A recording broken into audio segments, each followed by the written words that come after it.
Good evening, everyone. This is Knotted Rose, and today I will be demonstrating how to do a knitted cast on. First, to do the cast on, we need to have a slip knot. Place it on your left-hand needle because you will be knitting into it. So now you simply tighten it down, but don't tighten it down too much. Otherwise, you won't be able to get your other knitting needle into the yarn.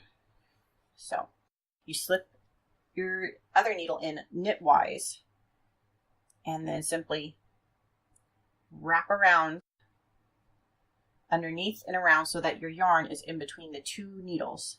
And as you pull this needle out, use the tip of the right hand needle to catch the yarn and pull through.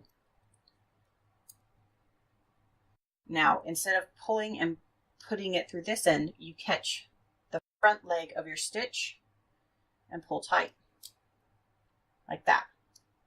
Let's do it again.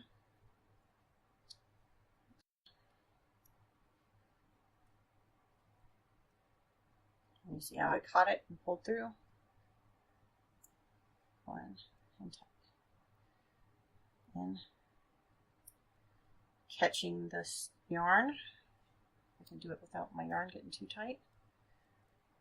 And pull it through. And catching the front leg, not the back leg of the stitch. Now for time saving, you don't have to pull the right hand needle out of the stitch completely. You can simply, where you would pull out here, you pop it to the back of the stitch and you'll be ready to do your next knitted stitch.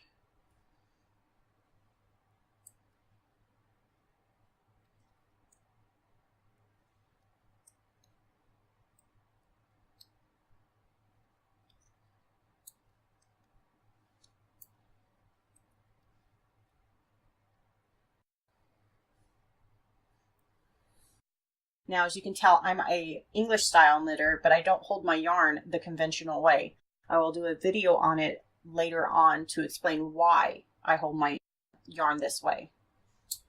Now, if we look at our knitted swatch, we can see that the cast on edge slants to left, and the very first stitch, what we would say is a stitch, is actually part of the cast on, and it looks like a twisted knitted stitch.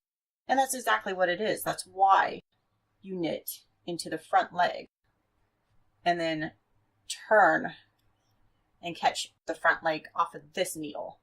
That causes that twist that you see in the swatch. And that is how you do a knitted cast on. For future videos, please like, comment, and subscribe.